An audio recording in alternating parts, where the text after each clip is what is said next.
ಗಂಗೆ ಅವಳನ್ನು ನೆನಪಿಸಿಕೊಂಡ್ರೆ, ಸ್ಮರಣೆ ಮಾಡಿಕೊಂಡ್ರೆ, ವಾದಿರಾಜರಂತಾರೆ ಅದೊಂದು ನದಿ ನೀರು ಅಂತ ಅಷ್ಟು ಭಾವಿಸಿದರೆ ಅವರು ಯಾರು ಆ ಗಂಗೆಯನ್ನು ಕೇವಲ ಜಲ ಅಂತ ಭಾವಿಸ್ತಾರೆ ಅವರು ಜಡ. ಅದನ್ನು ತಾಯಿ ಅಂತ ಚಿಂತನೆ ಮಾಡದೇನೆ, ದೇವತೆ ಅಂತ ಭಾವಿಸಿದೇನೆ ಕೇವಲ ಜಲ ಅಂತ ಯಾರು ಚಿಂತನೆ ಮಾಡ್ತಾರೆ ಅವರು ಜಡರೇ ಆಗಿದ್ದಾರೆ ಅಂತ ಹೇಳ್ತಾ ಇದ್ದಾರೆ, ಮೂರ್ಖರೇ ಆಗಿದ್ದಾರೆ ಅಂತ. ಅಷ್ಟು ಮಹತ್ವ ಗಂಗೆಗಿದೆ.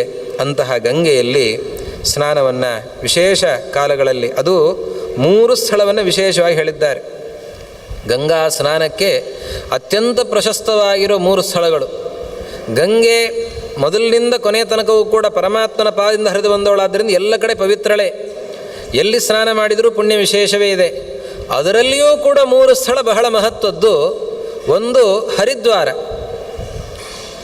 ಎರಡನೆಯದ್ದು ಪ್ರಯಾಗ, ಮಧ್ಯದಲ್ಲಿ ಬರುವಂಥದ್ದು ಪ್ರಯಾಗ, ಕೊನೆಯಲ್ಲಿ ಬರುವಂಥದ್ದು ಗಂಗಾಸಾಗರ ಸಂಗಮ. ಈ 3 ಸ್ಥಳಗಳಲ್ಲಿ ಸ್ನಾನವನ್ನು ಮಾಡಿದರೆ ಬಹಳ ವಿಶೇಷವಾದ ಫಲ ಇದೆ ಅಂತ ಹೇಳಿದ್ದಾರೆ. ಅದರಲ್ಲಿ ಬರುವ ಇನ್ನೂ ಅನೇಕ ತೀರ್ಥಗಳು, ಮಾನಸ ತೀರ್ಥ, ಋಣಪ್ರಮೋಚನ ತೀರ್ಥ ಅಂತ ಅದರ ಮಹತ್ವವನ್ನು ಹೇಳುತ್ತಾರೆ. ಆ ಮಾನಸ ತೀರ್ಥದಲ್ಲಿ ಸ್ನಾನವನ್ನು ಮಾಡಿದರೆ ಅವನು ಮಲಗಿದವನು ನರಕಕ್ಕೆ ಹೋಗೋದೇ ಇಲ್ಲ, ಸ್ವರ್ಗಕ್ಕೆ ಹೋಗ್ತಾನೆ. ಮಲಗಿದವನನ್ನು ಎಬ್ಬಿಸಲಿಕ್ಕೆ ಅಪ್ಸರೆಯರ ಸಂಗೀತ ಧ್ವನಿಯೇ ಇರುತ್ತದೆ ಅಂತ. ಅಪ್ಸರೋಗಣ ಸಂಗೀತೈ ಸುಪ್ತೋಸೌ ಪ್ರತಿಬುದ್ಧ್ಯತೆ. ಅಷ್ಟು ಮಹತ್ವ, ದೇವಲೋಕದಲ್ಲಿ ಅವನು ಆನಂದದಿಂದ ಇರ್ತಾನೆ ಅಂತನ್ನೋದನ್ನು ಹೇಳೋದಕ್ಕೋಸ್ಕರ ಹೀಗೆ ಹೇಳ್ತಾ ಇದ್ದಾರೆ.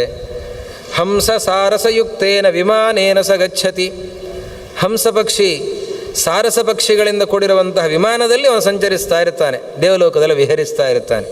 ಯಾರು ಮಾನಸ ತೀರ್ಥದಲ್ಲಿ, ಪ್ರಯಾಗದಲ್ಲಿ ಬರುವ ಮಾನಸ ತೀರ್ಥದಲ್ಲಿ ಸ್ನಾನವನ್ನು ಮಾಡ್ತಾರೋ ಅವರಿಗೆ ಆ ಫಲ. ಋಣಪ್ರಮೋಚನ ಅಂತ ಒಂದು ತೀರ್ಥ ಇದೆ ಅಂತ, ಯಾರ್ಯಾದರೂ ಸಾಲ ಮಾಡಿದರೆ ಅಲ್ಲಿ ಹೋಗಿ ಸ್ನಾನ ಮಾಡಿದರೆ ಒಳ್ಳೆಯದು. ಅದಕ್ಕೆ ಹೆಸರೇ ಋಣಪ್ರಮೋಚನ ಅಂತ. ಯಾರು ಆ ಸ್ಥಳದಲ್ಲಿ ಸ್ನಾನವನ್ನು ಮಾಡ್ತಾರೆ, ಋಣಪ್ರಮೋಚನ ತೀರ್ಥದಲ್ಲಿ ಸ್ನಾನವನ್ನು ಮಾಡ್ತಾ ಇದ್ದಾರೆ, ಅವರು ಸಾಲವನ್ನು ಕಳೆದುಕೊಳ್ತಾರಂತ. ಸಾಲದ ಹೊರೆ ಇತ್ತು ಅಂದರೆ ಅದೆಲ್ಲ ಪರಿಹಾರ ಆಗತ್ತೆ ಅಂತ ಹೇಳ್ತಾ ಇದ್ದಾರೆ. ಅದರಲ್ಲಿಯೂ ಕೂಡ ಮಾಘ ಮಾಸದಲ್ಲಿ ಬಹಳಷ್ಟು ಮಹತ್ವ ಇದೆ. ಈ ಪ್ರಯಾಗದಲ್ಲಿ ಸ್ನಾನಕ್ಕೆ, ಗಂಗೆಯಲ್ಲಿ ಸ್ನಾನಕ್ಕೆ ಬಹಳಷ್ಟು ಮಹತ್ವ ಮಾಘ ಮಾಸದಲ್ಲಿ ಇದೆ. ಷಷ್ಟಿತೀರ್ಥ ಸಹಸ್ರಾಣಿ ಷಷ್ಟಿತೀರ್ಥ ಶತಾನಿ ಚ ಮಾಘ ಮಾಸೇ ಗಮಿಷ್ಯಂತಿ ಗಂಗಾ ಯಮುನ ಸಂಗಮಂ. ಈ ಮಾಘ ಮಾಸದಲ್ಲಿ ವಿಶೇಷವಾಗಿ 60,000 ತೀರ್ಥ, 60,000 ಪ್ಲಸ್ 60,100 ಅಂತಂದರೆ 6,000, ಇಷ್ಟು ತೀರ್ಥಗಳು, 66,000 ತೀರ್ಥಗಳು ವಿಶೇಷವಾಗಿ ಮಾಘ ಕಾಲದಲ್ಲಿ ಗಂಗಾ ನದಿಯನ್ನು ಬಂದು ಸೇರ್ತಾ ಇವೆ ಅಂತೆ.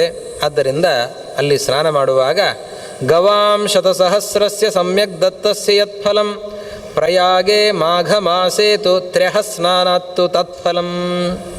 ಕುಂಭಮೇಳ ಎಲ್ಲ ಆವಾಗೆ ಮಾಘದಲ್ಲೇ ವಿಶೇಷವಾಗಿ ಪ್ರಯಾಗದಲ್ಲಿ ಇರುತ್ತದೆ. ಆ ಸಂದರ್ಭದಲ್ಲಿ 3 ದಿವಸ ಸ್ನಾನ ಮಾಡಿದರೆ 10,000 ಗೋದಾನ ಮಾಡಿದಂತಹ ಫಲಪ್ರಾಪ್ತಿ ಆಗತ್ತಂತೆ. ಅಷ್ಟು ಮಹತ್ವ ಆ ಮಾಘದಲ್ಲಿ ಪ್ರಯಾಗ ಸ್ನಾನಕ್ಕಿದೆ.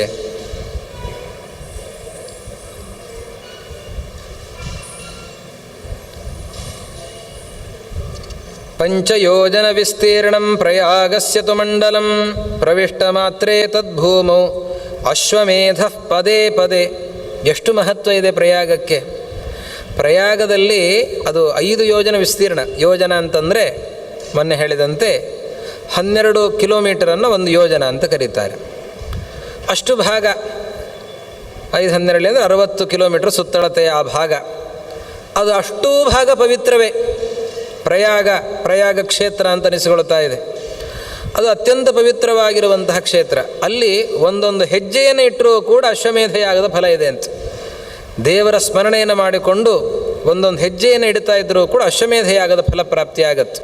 ಅಷ್ಟು ಮಹತ್ವ ಪ್ರಯಾಗಕ್ಕಿದೆ. ಒಂದು ಕಡೆಯಿಂದ ಗಂಗೆ, ಇನ್ನೊಂದು ಕಡೆಯಿಂದ ಯಮುನೆ ಬಂದು ಸೇರುತ್ತಾ ಇದ್ದಾಳೆ. ಆ ಯಮುನೆಯ ಮಹತ್ವವನ್ನು ಕೂಡ ಹೇಳ್ತಾ ಇದ್ದಾರೆ.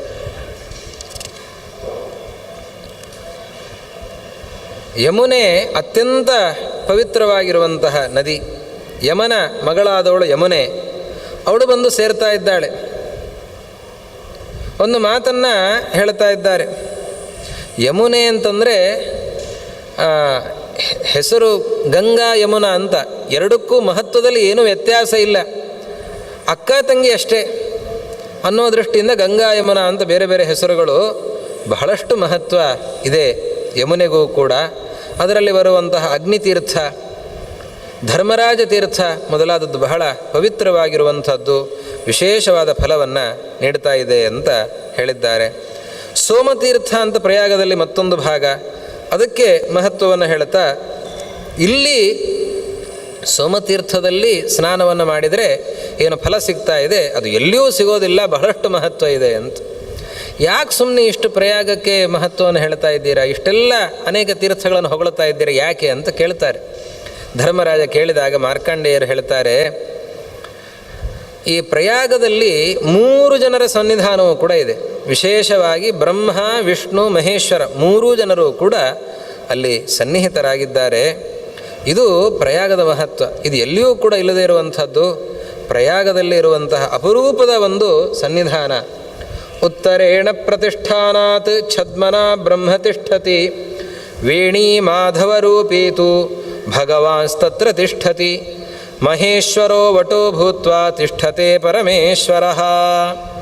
ಬ್ರಹ್ಮದೇವರ ಸನ್ನಿಧಾನ ಪ್ರತಿಷ್ಠಾನ ಅಂತನ್ನುವ ಭಾಗದಲ್ಲಿ ಅಲ್ಲಿ ಬ್ರಹ್ಮದೇವರ ಸನ್ನಿಧಾನ. ವೇಣಿ ಮಾಧವ ಎಲ್ಲರಿಗೂ ಕೂಡ ಗೊತ್ತಿದೆ, ವೇಣಿದಾನವನ್ನು ಸ್ತ್ರೀಯರೆಲ್ಲರೂ ಕೂಡ ಅಲ್ಲಿ ಹೋಗಿ ಮಾಡ್ತಾರೆ.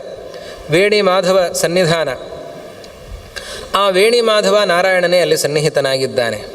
ಹಾಗೆ ವಟವೃಕ್ಷ ಅಲ್ಲಿ ಇದೆ, ಆ ವಟವೃಕ್ಷದಲ್ಲಿ ರುದ್ರದೇವರ ಸನ್ನಿಧಾನ. ಹೀಗೆ 3 ಜನರು ಕೂಡ ಬ್ರಹ್ಮ, ವಿಷ್ಣು, ಮಹೇಶ್ವರರು 3 ಜನರು ಕೂಡ ಸನ್ನಿಹಿತರಾಗಿರೋದರಿಂದ ಬಹಳಷ್ಟು ಮಹತ್ವ ಇದೆ ಅಂತ ಇದನ್ನೆಲ್ಲ ಮಾರ್ಕಂಡೇಯರು ಧರ್ಮರಾಜನಿಗೆ ಹೇಳಿದ್ದಾರಂತೆ. ಹೇಳಿ ಮಾರ್ಕಂಡೇಯರು ಹೇಳಿದಾಗ ಧರ್ಮರಾಜನಿಗೆ ಸಮಾಧಾನ ಆಯಿತು. ನಾನು ಆ ತೀರ್ಥಗಳಲ್ಲಿ ಸ್ನಾನವನ್ನು ಮಾಡುತ್ತೇನೆ, ಪ್ರಯಾಗದಲ್ಲಿ ಸ್ನಾನವನ್ನು ಮಾಡುತ್ತೇನೆ, ನನ್ನ ದೋಷಗಳನ್ನೆಲ್ಲವನ್ನು ಕೂಡ ಕಳೆದುಕೊಳ್ತೇನೆ ಅಂತ ಬಹಳ ಸಂತೋಷಪಟ್ಟಿದ್ದಾನಂತೆ. ಆವಾಗ ಮಾರ್ಕಂಡೇಯರು ಹೋದ್ಮೇಲೆ ಕೃಷ್ಣ ಅಂತಾನೆ, ಒಂದು ಅಂಶ ಅವ್ರು ಹೇಳೋದು ಬಿಟ್ಟರು, ನಾನು ಅದನ್ನು ಹೇಳ್ತೇನೆ ಕೇಳು ಅಂತ ಹೇಳ್ತಾನೆ ಕೃಷ್ಣ. ತೀರ್ಥ ಫಲ ಯಾವಾಗ ಸಿಗುತ್ತೆ? ತೀರ್ಥಕ್ಷೇತ್ರ ನಾವು ಸ್ನಾನಕ್ಕೆ ಅಂತ ಹೋಗ್ತೇವೆ, ಅಲ್ಲಿ ಸ್ನಾನ ಮಾಡ್ತೇವೆ, ಇಲ್ಲಿ ಸ್ನಾನ ಮಾಡ್ತೇವೆ, ಎಲ್ಲ ಮಾಡಿ ಬರ್ತೇವೆ. ಆ ಸ್ನಾನದ ಫಲಪ್ರಾಪ್ತಿ ಆಗಬೇಕು ಅಂತಾದರೆ ಏನಿರಬೇಕು ಅಂತಂದರೆ, ಪ್ರತಿಗ್ರಹಾದುಪಾವೃತ್ತ ಸಂತುಷ್ಟೋ ನಿಯತ ಶುಚಿ ಅಹಂಕಾರ ನಿವೃತ್ತಶ್ಚ ಸತೀರ್ಥ ಫಲಮಶ್ನುತೆ. ತೀರ್ಥಸ್ನಾನಕ್ಕೆ ಅಂತ ಹೋದಾಗ ಆವಾಗ ಪ್ರತಿಗ್ರಹಾದುಪಾವೃತ್ತ, ಪ್ರತಿಗ್ರಹವನ್ನು ಮಾಡಬಾರದಂತೆ. ಶ್ರಾದ್ದದ ದಿವಸ ಪ್ರತಿಗ್ರಹವನ್ನು ಮಾಡಬಾರದು ಅಂತ ಹೇಳ್ತಾರೆ, ದಾನವನ್ನು ಸ್ವೀಕಾರ ಮಾಡಬಾರದು ಅಂತ. ಹಾಗೆ ತೀರ್ಥಸ್ನಾನಕ್ಕೆ ಅಂತ ಹೋದಾಗ ಆವಾಗ ಪ್ರತಿಗ್ರಹವನ್ನು ಮಾಡಬಾರದು, ದಾನವನ್ನು ಸ್ವೀಕಾರ ಮಾಡಬಾರದು. ಹಾಗೆ ತಾನು ಅತ್ಯಂತ ಶುದ್ಧನಾಗಿರಬೇಕು, ಅಹಂಕಾರವನ್ನು ಹೊಂದಬಾರದು. ಹಾಗಿದ್ದರೆ ತೀರ್ಥಕ್ಷೇತ್ರ ಯಾತ್ರೆ ಫಲಪ್ರಾಪ್ತಿ ಆಗತ್ತೆ. ಅಕೋಪನಶ್ಚ ಸತ್ಯಶ್ಚ ಸತ್ಯವಾದಿ ದೃಢವ್ರತಃ ಆತ್ಮೋಪಮಶ್ಚ ಭೂತೇಷು ಸತೀರ್ಥ ಫಲಮಶ್ನುತೆ. ಸಿಟ್ಟು ಮಾಡ್ಕೊಳ್ಬಾರ್ದು, ಯಾವ ಕಾರಣಕ್ಕೂ ಕೂಡ ಸಿಟ್ಟು ಮಾಡ್ಕೊಳ್ಬಾರ್ದು. ಸತ್ಯವನ್ನೇ ಹೇಳಬೇಕು, ತನ್ನ ವ್ರತವನ್ನು ಚೆನ್ನಾಗಿ ಪಾಲನೆ ಮಾಡಬೇಕು, ಎಲ್ಲ ಪ್ರಾಣಿಗಳನ್ನು ಕೂಡ ಸ್ನೇಹದಿಂದ ಕಾಣಬೇಕು. ಹಾಗಿದ್ದರೆ ಆವಾಗ ತೀರ್ಥಕ್ಷೇತ್ರ ಯಾತ್ರೆ ಫಲ ಬರ್ತಾ ಇದೆ.